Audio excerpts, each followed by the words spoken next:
D'accord. C'est ma blonde. Nini kuna tena zosu.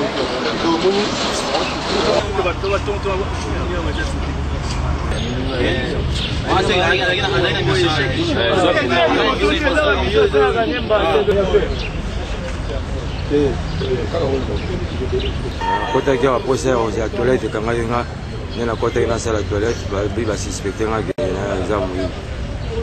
Parce qu'on a 3 heures du matin, direction est à côté ni. Direction nga ezaki okenda. Musala wapi? Alimete na changer. L'échangeur.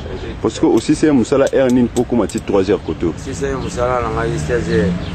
Ça on a si musala 16h na gena lekina matanga ande zibiso ngo ngonga ebele lokwa bele ko mela masanga. Et puis la zaki bena la état ivresse na kwiti.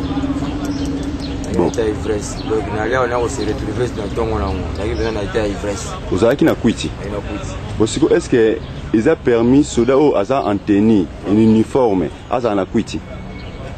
Kwiti nanga zaki nango zaki kwiti mo manifester na otembo nanga malé. Bon, ils ont manifesté au combien quand on a 3 heures en dernier, on s'est retrouvé à 3 heures qu'on a mis. Il y a le deux bandés qui ont makolo. Mais ngai pour la ngana ebi na ba taxi bis signon so policier fout arrêté. Vous avez un canal dans le haut rôle qui s'appelle pour matamu tout comment quelque part. Bon, si on a 3 heures de clientèle, nous avons policiers qui ont causé là que na tournevis na ba clientèle. Mais la zone système na bien ngaité. Pourquoi vous avez na ngana bien ngaité? Mais bien sur le uniforme moko. Pour n'y a ko linga ko suma kamera ko suma kamera. Moko ne dit rien, ko linga ka kino déstabiliser mon buga ko ba mona sene. Mais na bien ngaité. Pas de bombe ici dans la bourse, na tongo to kuti, ba ngoli ba clientèle. La clientèle. Balongwe ba clientèle, ce qu'on a longwe ba clientèle. Position ba kangi maboko na baninga na ba moni ba kangi à 3h du matin. Ye ba kuti baninga ye ba kangi. Sala ka hotel. Asala rappel à wate. Ayenya onya na ba 3h du matin, ayo ko benga. Asala pe ni karam. Atuka to tombe bango elo koma mara mpusi pesi. Sasa za geza ateke bango ba sala elo bwana. Mbuma mabe na mbuma mara mwe ko yo kana tam ko moje. Vous continuez à écouter à la sous-commissariat Matongue 1. Tout le monde a des policiers à Saline. Tout ça qui est surpris. Équipe qui permanence. Vers 3h du matin.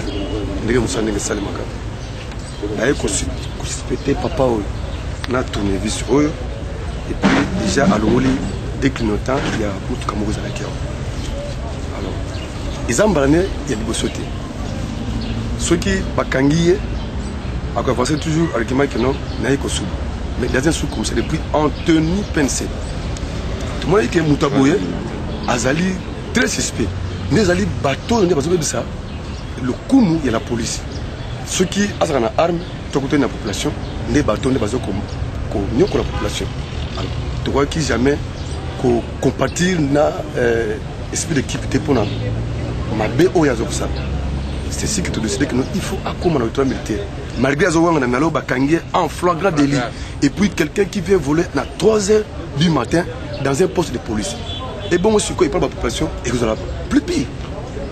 Dans la bande de la population, vous avez na Massina, na Kimbatseke, na Selembao, partout, crime et c'est un policier régulier. Mais tant que si nous sommes réguliers, à qui nous sommes reconnus Takaseri pour la population. Alors, vous avez un hernie 3h du matin. À Bandeko Salani. À Zo, donc à Longoli, à clignotant Oyo, na Moutoukamo, vous avez qui a. Donc,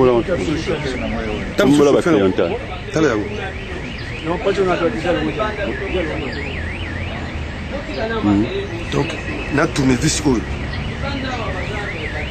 À 3h du matin, comment pour avancer argument selon lequel que nous avec Sumba Koto. Est-ce que Koto toilette des alliés? Attends le pan on a souligné. Il faut n'a tout n'a pas n'a pas mais à 3h du matin c'est déjà non suspect. Donc à commettre une infraction il y a vol qualifié, destruction méchante et puis bien sûr le conseil parce que policiers allaient monter oh il y a Koto Sami Beko n'engel général ou le ko azoba chaque fois on apparaît na bande de journalistes bolondaki babengaki bacommandant de district bainsiste makasi bapesa banimero bango nino ya téléphone mais tala bapolicier motindi boye père de 6 enfants avandi na barumbu mais azokotamba nyamuna eloko bateka yango $20 c'est-à-dire que azalaki ezali mosane oyo yasala